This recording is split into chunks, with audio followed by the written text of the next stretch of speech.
এক গ্রামে এক সাপুড়ে তার স্ত্রী এবং কন্যা পদ্মাকে নিয়ে বসবাস করতেন। একদিন সকালে গোপাল নামের এক ছেলে এসে বলল, কাকা কাকা, বাবাকে সাপে কেটেছে, তাড়াতাড়ি চলুন। সাপুড়ে সঙ্গে সঙ্গে পদ্মাকে নিয়ে গোপালের বাড়িতে পৌঁছান।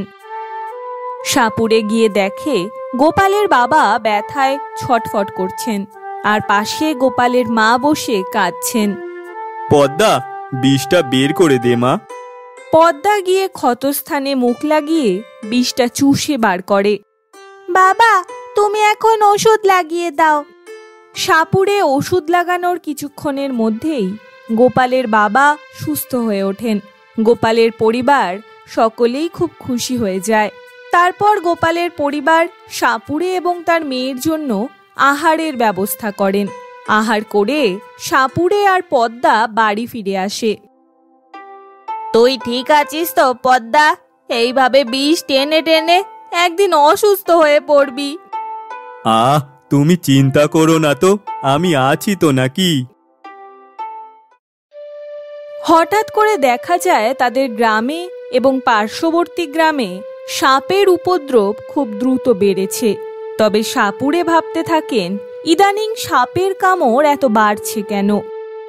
আমি বারবার একটা দুঃস্বপ্ন দেখছি, নাগলোকের রাজা রানী কিছু ফেরত চাইছে। তুমি ভয় পেও না, সব ঠিক হয়ে যাবে।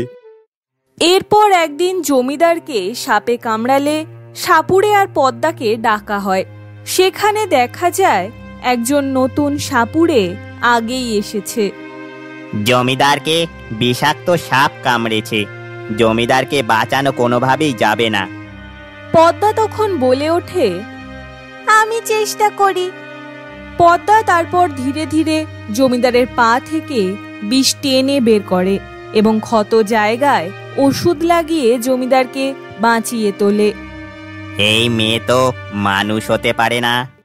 কয়েকদিন পর সেই নতুন সাপুড়ে পদ্মার বাড়ি এসে তার বাবা মাকে প্রশ্ন করেন, আচ্ছা, পদ্মা কি নাগলোকের রাজকন্যা?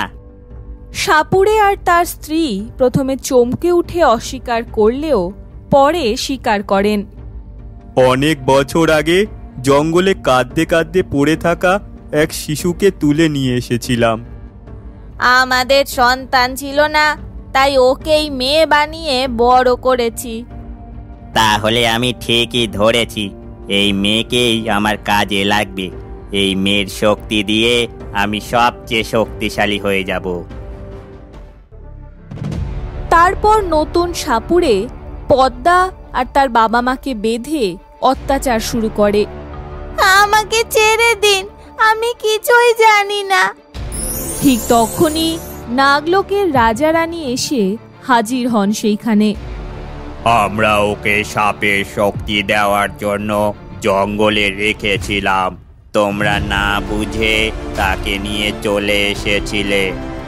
তোমার স্ত্রীর স্বপ্নে আমরা বহুবার এসেছি, কিন্তু সে পদ্মাকে ফেরত দেয়নি। তারপর নাগরাজ নতুন সাপুড়েকে শাস্তি দেন এবং সাপুড়ে পরিবারকে সোনার মুদ্রা দিয়ে পুরস্কৃত করেন। পদ্মা, এবার চলো আমাদের সঙ্গে নাগলোকে। তারপর পদ্মা নিজের আসল বাবা মায়ের সাথে চলে যায় নাগলোকে। তবে মাঝে মধ্যেই সে নিজের পালিত বাবা মায়ের সাথে দেখা করে যায়।